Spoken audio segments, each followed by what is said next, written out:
Coming up tonight on Fox 8, a battle over what the public wants to know. We'll tell you why there's a legal dispute over right-to-know requests filed to Somerset County commissioners.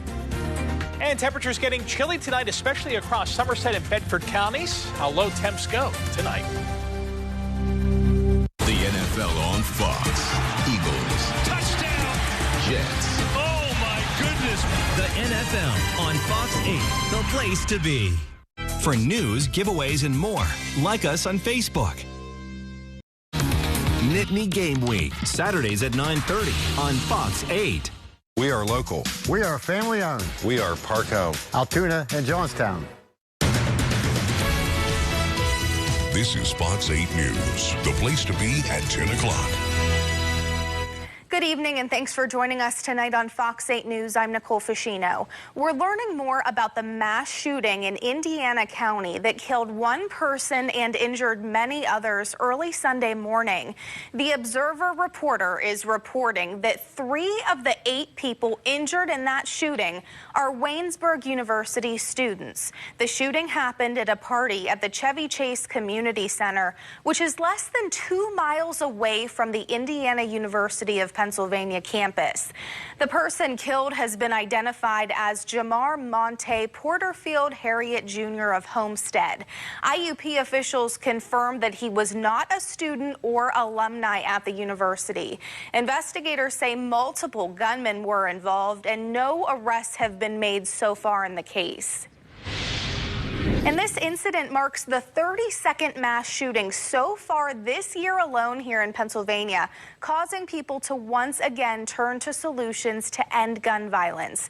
Victoria Langowska has more on this ongoing problem. Victoria?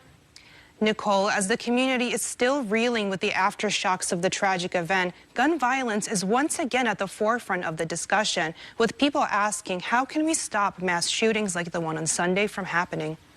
According to the CDC, 1,600 Pennsylvanians die from gun violence every year, and 3,000 more are injured. So far in 2023, there have been 32 mass shootings, the most recent in Indiana County that claimed the life of one person and injured 8 others. Gun violence prevention organizations like Ceasefire PA are advocating for change in not only Pennsylvania legislation, but also in resources for a community-based approach of decreasing violence. We spoke with them about Sunday's deadly mass shooting. This is sadly a reminder, and it should be a call to action, that we need systemic reforms to address this systemic crisis. Because if we know one thing, there's a very, very clear connection between the strength of a state's gun laws and how much overall gun violence they have. Pennsylvania's neighbors like New York and New Jersey have lower rates of gun violence comparatively due to stricter gun laws. According to Ceasefire PA, 33 people are killed by guns every week in Pennsylvania. Per capita, rural communities experience higher rates than those in urban settings. Gun violence,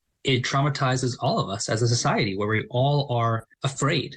There's this constant nagging in the back of our head that, what if it could happen here? And in this case, it did. Back in May, the Pennsylvania House of Representatives passed legislation that would expand background checks for firearm purchases and provide emergency protection for gun owners who are at risk of harming themselves or others. Those are bills HB 1018 and HB 714. However, these bills have not moved past the Senate despite bipartisan support. You know, those 2 bills in particular would be really effective at stopping mass shootings. Universal background checks, for example. The gap in our law right now for our background check system is that you can buy a long gun, an AR-15 or a shotgun or any other kind of long-barreled weapon. You can buy that gun privately with no background check at all in Pennsylvania. AR-15s are one of the most common guns used in mass shooting events, according to the Washington Post. While many people try to find different reasons for mass shootings, data shows us one main driver. After every kind of shooting, mass shooting especially, there's all these efforts to explain away Pennsylvania's and America's gun violence epidemic. Oh, it's mental health related. Oh, it's video games, it's bad parenting, whatever it may be. When really all the data is very clear. The fundamental driver of gun violence is access to guns. The more guns there are in a community, the more unsecured guns there are in a community, the higher rates of gun violence we're going to see. While the data paints a bleak picture, activists believe we can end gun violence with the right tools and support. Suicides, on the other hand, are continuing to rise. Mass shootings, like we saw in White Township, continue to rise.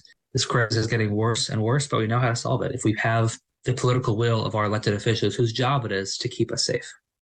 For more information on gun violence prevention, visit ceasefirepa.org. Reporting live in studio, Victoria Langowska, Fox 8 News. Thank you, Victoria.